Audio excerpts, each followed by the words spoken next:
What's up, guys? This Ivory Boxing Nation. I haven't done any videos because I was very busy at work.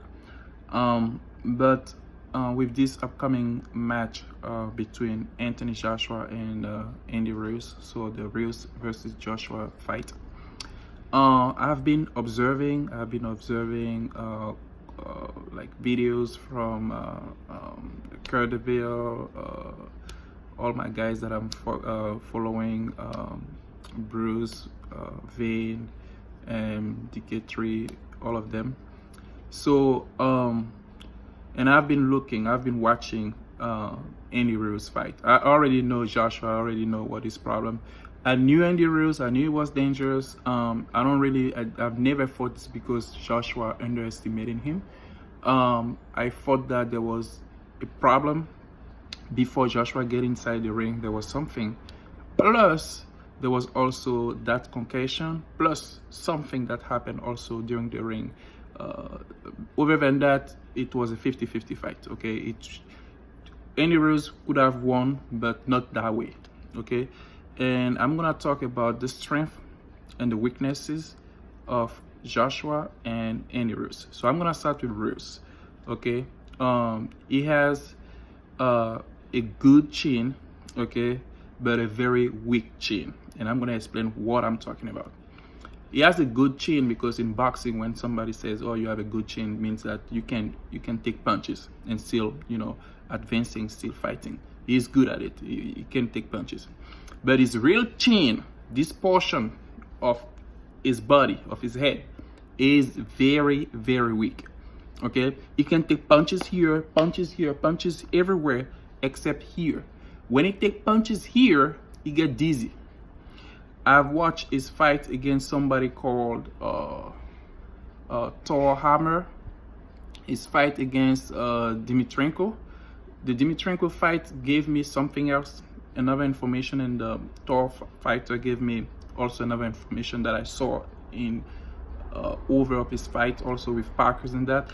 Every time he get hit here, he's dizzy.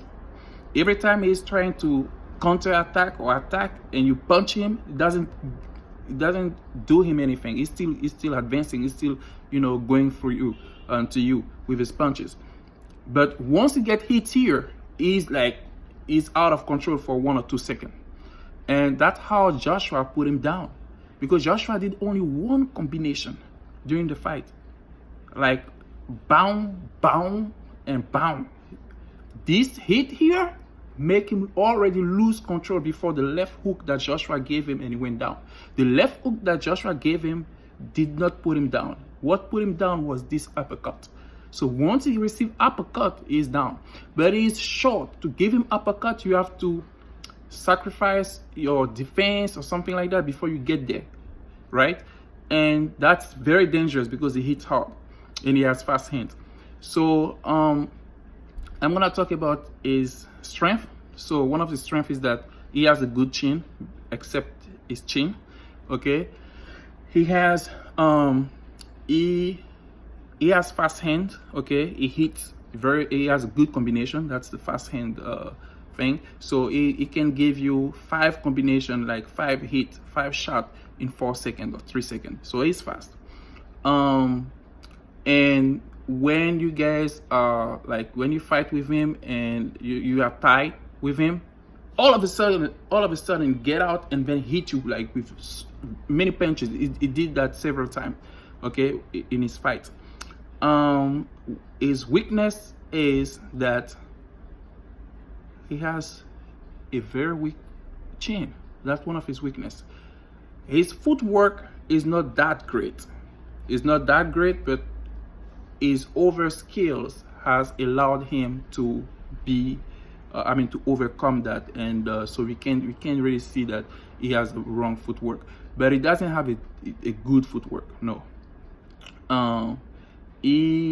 So for weaknesses, he might have some of the weaknesses that people hasn't seen yet. So you need another fighter, another style to see that, oh, he can't overcome that. So if he fights Daniel Dubois, he's gonna be in very big trouble. I can see that. If he fights Ajagba is gonna be in a very, very bad position. But beside that, with the other guys, it's gonna be good. So style makes fight. Joshua, now I'm gonna go to Joshua.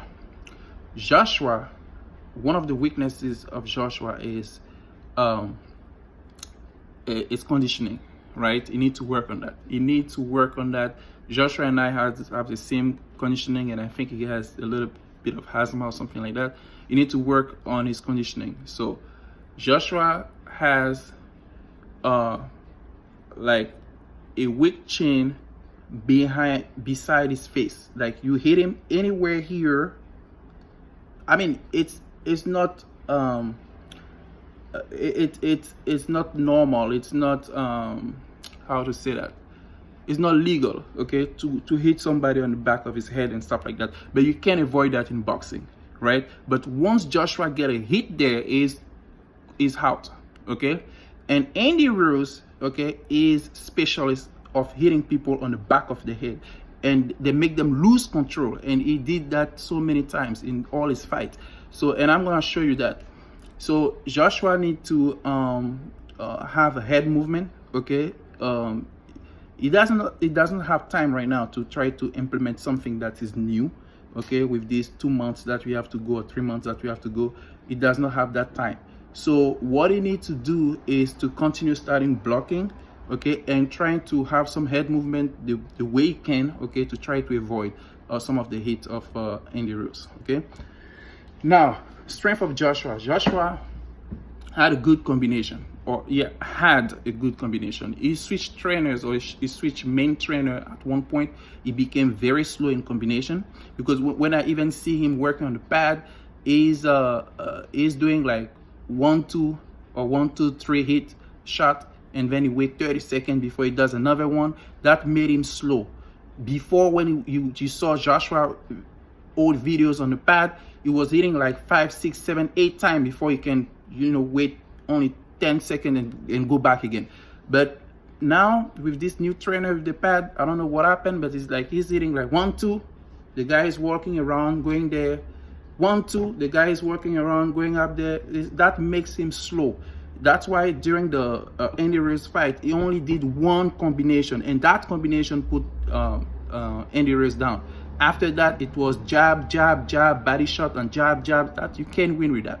Okay, so Joshua strength. Okay, so he had combination. He need to go back to his combination originally. He has power. Okay, the difference with his power and Deontay Wilder power, I think, and a lot of people would disagree with that, but I think that it's because Deontay Wilder, the only skills that Deontay Wilder has is power.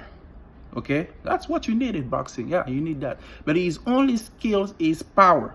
So because of that, it shines more on him, that you think that he has that more than anybody else. But when you're a complete fighter, that you have power, you have skills, you have footwork, you have those type of things, we don't see your power too much because you have so many things to offer, right?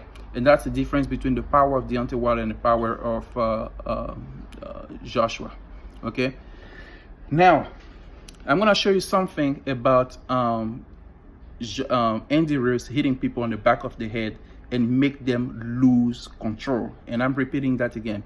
Andy Ruiz hitting people on the back of the head and making them lose control. Okay, I'm gonna put the description, the link of the video down there.